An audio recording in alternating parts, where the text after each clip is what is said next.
Welcome to Beyond the Press Release, a production from Gore Call, in which we take the time to speak with small cap executives after they put out important news. With us today, happy to have him back for the number of times, but happy to have the company and the new name for the first time, Cleantech Power, formerly Alkaline Fuel Cell Power Corp, now has a new name. Frank Carnevale, CEO of the company, is here to talk about this. Trading in Canada, PWWR, and new symbol in the US to match the Canadian branding, PWWRF.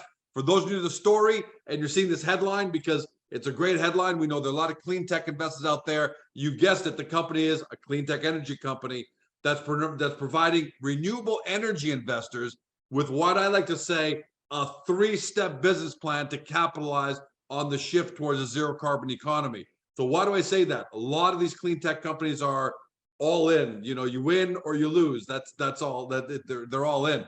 But with Cleantech Power Corp, we've got three levels of business. First, the traditional heat and power business, massive pipeline of potential contracts in there, a lot of customers, so that stabilizes the company. Then we've got the near-term, mid-term B2B opportunity, which are fuel cell generators for backup and off-grid applications. So, for example, ideal for diesel generator customers who want to eliminate emissions. And then finally, the long-term hockey stick blue sky potential. That's the company's hydrogen-powered fuel cell for the consumer market, for you and me, for the B2C market. It's a micro heat and power solution that they say rivals Tesla's Powerwall to power people at home. And it's got significant competitive advantage versus the Tesla Powerwall, but we'll talk about that another time. The company generating revenues, they got all sorts of financial backing, and now the name change. Frank, welcome back, my friend. Thank you very much, George. Great to be here. Hey, so typically we don't do an interview on a name change. All right, name changes happen, right? But this one's pretty significant. So let's talk about the significance of the name change.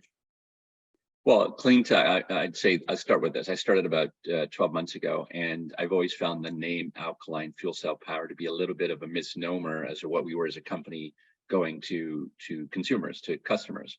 And so switching it to what I think is a more appropriate name for investors and consumers, Cleantech Power Corp. So the key to that is we do have other clean tech solutions, right? So what we use in our fuel cell is critical to our success, but we also have a CHP, a combined heat power business. And so when I'm dealing with condo corporation boards and dealing with different customers, there's always this confusion of, well, what does the fuel cell fit into our internal combustion engine solution and those types of things. So I think this was a way to clean that up and to make sure we had a better story to convey, a simpler story to the end consumers and our partners.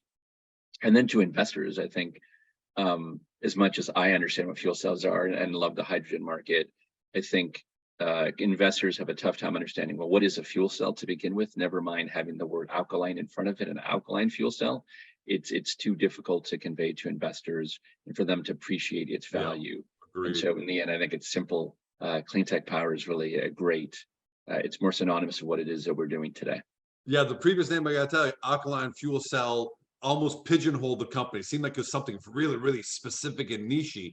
Now Cleantech Power truly talks about what and I think it made sense when the company started. I get that. Just before I started, the company had acquired AI Renewables. So we had a CHP business, combined heat power business that doesn't use a fuel cell. We're a developer, owner, operator of a power plant, and that was inconsistent with the name. And that's really our one revenue generating business we have today. So part of this, the timing was great to really clean that up. And I think there's more fun things to come.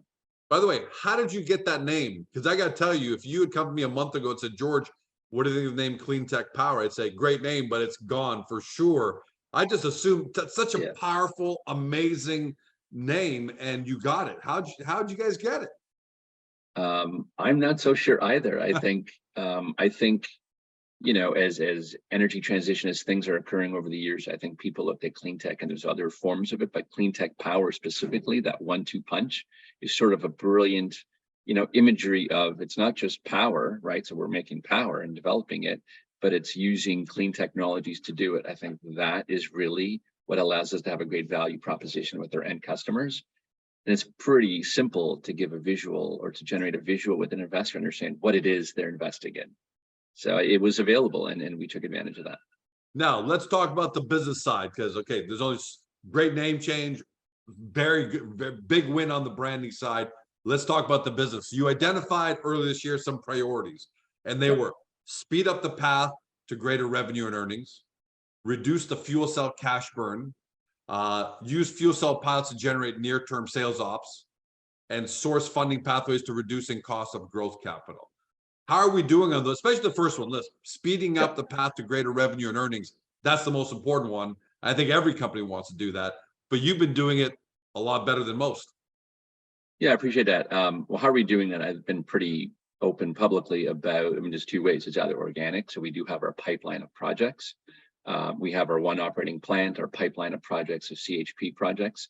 And I've been open about looking at acquisitions of operating assets and looking at synergistic businesses that help us achieve this EBITDA positive target in the coming quarters or so.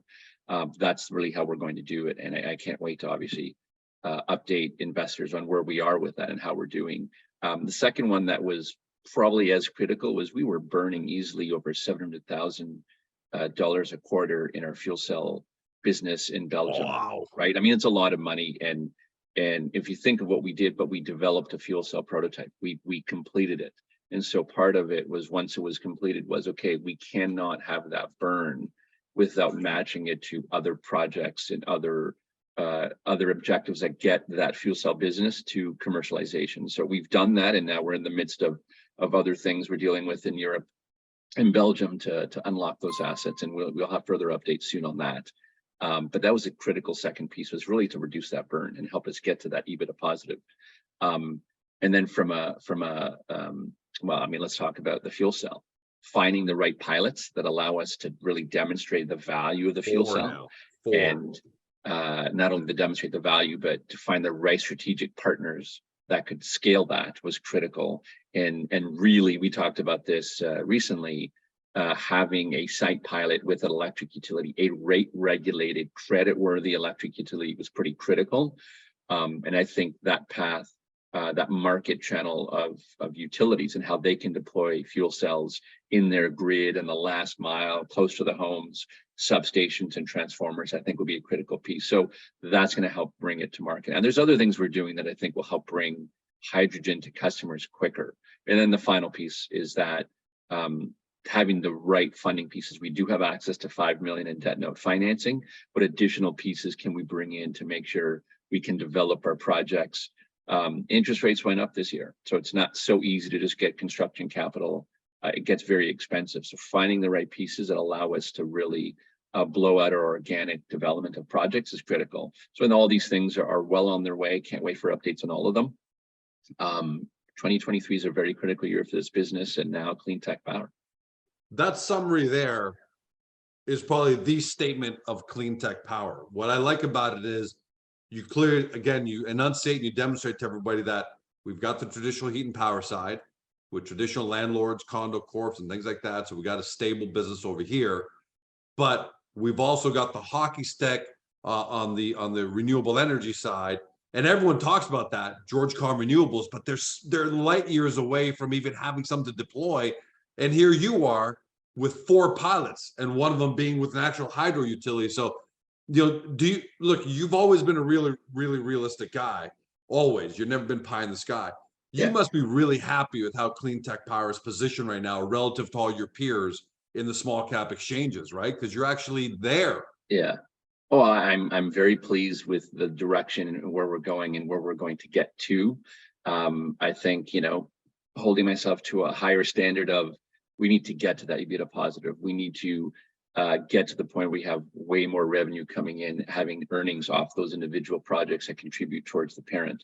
So when we get there, I'll feel good. I think this market wants to support businesses that are EBITDA positive, certainly in Cleantech, and we need to get there. So that's really the yardstick I'm looking at, is how quickly we can get there. From an overall perspective, look, the markets are down. I'm in no way do I think our stock is where it should be from a valuation perspective of our technology and our pipeline and our current project. So that's something that we'll have to address. So I don't feel comfortable until every investor feels that they're getting their money's worth in our investment in us and owning our stock. So there's a number of things still left to get done, but I'm absolutely ecstatic with our direction and where we're going, and how we're doing in the last number of quarters. So there's a lot more to come out. So I am excited about that, but we got to hold ourselves to a bigger standard than just sort of surviving. But I'm very excited. The types of things I can't convey well, right? They don't come out in press releases well, are really the conversations with utilities, with retailers, with people who want to take our products and they want to support us and work with us. That's changed tremendously in the last few quarters. People understand what they can do with us, and I can't wait to start making those projects a reality. Yeah, because I've got to assume you've announced 4 amazing pilots. That means in order to get to those 4, you haven't had just 4 conversations. You maybe have had 40 or maybe 100 conversations. Yeah. Should we expect, I know you can't say it in advance, but should we expect that this is not the end of pilots, this is not the end of progress, and that a lot more is coming? Yeah, I think that's a safe assumption. The critical piece for viewers right now is we need to clean up what's happening in Belgium, and in reducing that burn, it caused some waves. We need to clean up what's happening in Belgium. Ideally, get our assets over here in Canada and domicile them here, and get going on these pilots.